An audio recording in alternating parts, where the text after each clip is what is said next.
नमस्कार, हिमाचल न्यूज में आपका बहुत बहुत स्वागत है। चलिए शुरू करते हैं आज की 10 फटाफट बड़ी खबरों से।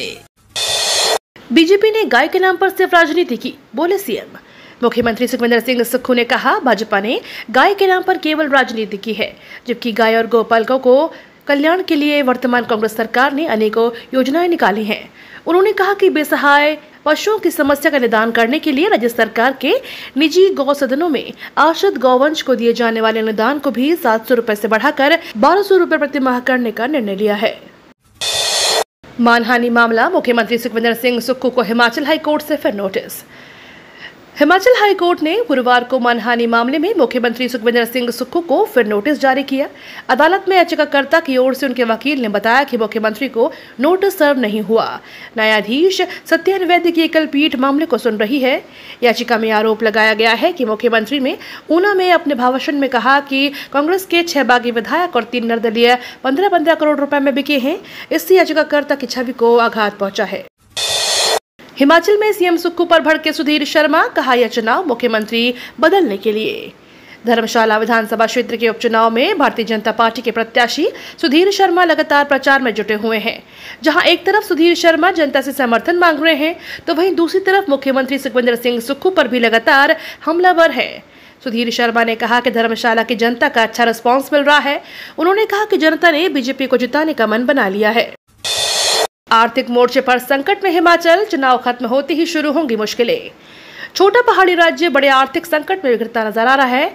इधर चुनाव खत्म होंगे और उधर सुखविंदर सिंह सरकार आर्थिक मुश्किलें बढ़ेंगी। सरकार के खर्च निरंतर बढ़ रहे हैं, इसी कारण कर्ज का बोझ भी बढ़ता जा रहा है। वही ओल्ड पेंशन स्कीम लागू किए जाने के बाद से राज्य की आर्थिक स्थिति पर अब असर आने लगा है। ऐसे में राज्य के हालात, सुखविंदर सिंह सरकार की नजरें नए वित्त आयोग यानी 16वें वित्त आयोग पर है। लोकसभा चुनाव के चलते हिमाचल का टूरिज्म प्रभावित, पर्यटकों की संख्या बेहद कम। हिमाचल प्रदेश के समर टूरिस्ट सीजन इस बार लोकसभा चुनाव की मार पड़ रही है। देश में चल रहे लोकतंत्र के पर्व चुनाव के कारण बहुत कम सैलानी पहाड़ों का रुख कर रहे हैं। इसी वजह से गर्मियों में भी हिमाचल के होटलों में 100% ऑक्यूपेंसी नहीं हो पाई है।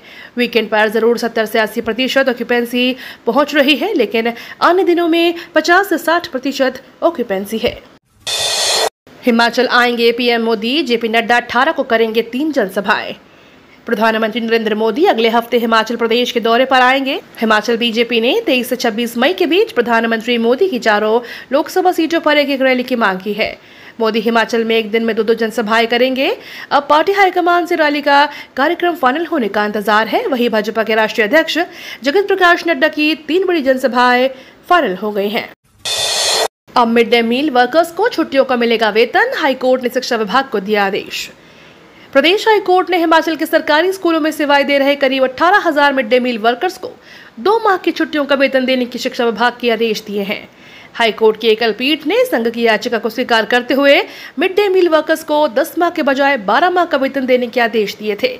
इन आदेश को सरकार ने हाईकोर्ट से समक्ष चुनौती दी थी, जिसे न्यायाधीश तरलोक सिंह चौहान और न्यायाधीश सुशील कुकरेजा की खंडपीठ ने खारिज कर दिया।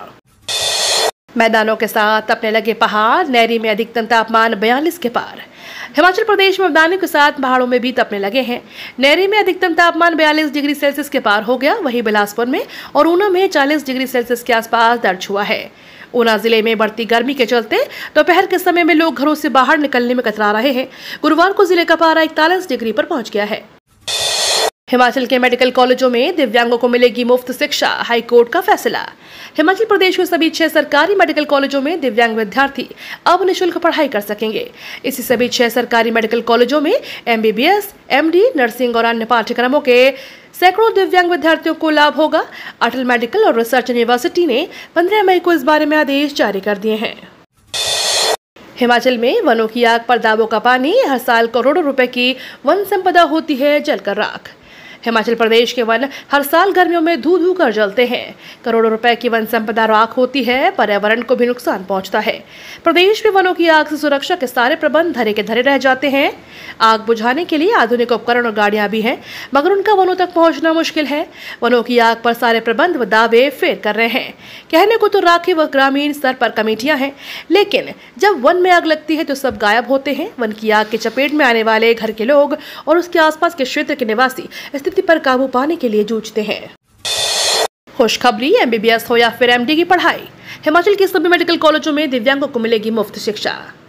हिमाचल प्रदेश के सभी 6 सरकारी मेडिकल कॉलेजों में दिव्यांग विद्यार्थी अब निःशुल्क पढ़ाई कर सकेंगे। इससे सभी 6 सरकारी मेडिकल कॉलेजों में MBBS, MD, नर्सिंग और अन्य पाठ्यक्रमों के सैकड़ों दिव्यांग विद्यार्थियों को लाभ होगा। अटल मेडिकल और रिसर्च यूनिवर्सिटी ने इस बारे में आदेश जारी कर दिए हैं। उमंग फाउंडेशन के अध्यक्ष अजय श्रीवास्तव ने बताया कि हिमाचल प्रदेश हाई कोर्ट ने 4 जून 2015 को राज्य के सभी दिव्यांग विद्यार्थियों को सरकारी संस्थानों में विश्वविद्यालय स्तर पर निःशुल्क शिक्षा का अधिकार दिया था। सरकारी और निजी स्कूलों में कल निकाली जाएंगी मतदाता जागरूकता रैलियां। विधानसभा क्षेत्र भोरंज के सरकारी और निजी शिक्षण संस्थानों में गठित मतदाता चुनावी साक्षरता क्लब 18 मई को अपने क्षेत्र में मतदाता जागरूकता रैली निकालेंगे। क्लबों को रैली के 2 फोटो प्रत्येक चुनावी साक्षरता क्लब के ग्रुप में शेयर करना होगा। SDM भोरंज संजय स्वरूप ने कहा कि स्कूलों कॉलेजों में गठित ELC क्लब के सदस्य लगातार लोगों को वोट डालने के लिए जागरूक करने में लगे हुए हैं ताकि भोरंज विधानसभा क्षेत्र के हर बूथ पर वोट की प्रतिशतता में वृद्धि हो। हिमाचल में बढ़ा green cover area, climate change बड़ी चुनौती। भारतीय वन सेवा के पहले बैच के 64 परिवीक्षार्थियों ने शिमला में अपने विषयगत दौरे के तहत राज्यपाल शिव प्रताप शुक्ल से भेंट की। इस अवसर पर राज्यपाल ने अधिकारियों के साथ संवाद के दौरान कहा कि प्रकृति ने हिमाचल को अपार प्राकृतिक सौंदर्य से नवाजा है। उन्होंने कहा कि वनों के बिना धरती पर मनुष्य का जीवन संभव नहीं है।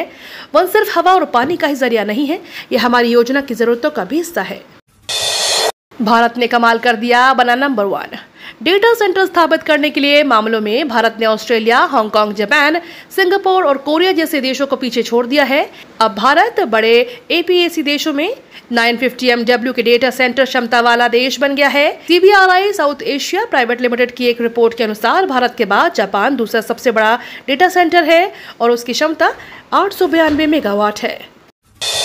सरकार ने घटाया क्रूड ऑयल का विंडफॉल टैक्स। सरकार ने घरेलू क्रूड ऑयल के एक्सपोर्ट पर लगने वाला विंडफॉल टैक्स घटा दिया है। सरकार ने कच्चे तेल पर विंडफॉल टैक्स को 8,400 रुपये प्रति मीट्रिक टन से घटाकर 5700 रुपये मीट्रिक टन कर दिया है। वहीं पेट्रोल, डीजल और एविएशन टरबाइन फ्यूल यानी ATF पर विंडफॉल टैक्स को शून्य ही रखा है। घरेलू स्तर पर उत्पादित किए गए कच्चे तेल, पेट्रोल, डीजल और ATF को एक्सपोर्ट करने पर सरकार विंडफॉल टैक्स लेती है। ये तो थी आज की 10 बड़ी खबरें। डेली खबरों से अपडेट रहने के लिए चैनल को सब्सक्राइब करना बिल्कुल ना भूलें।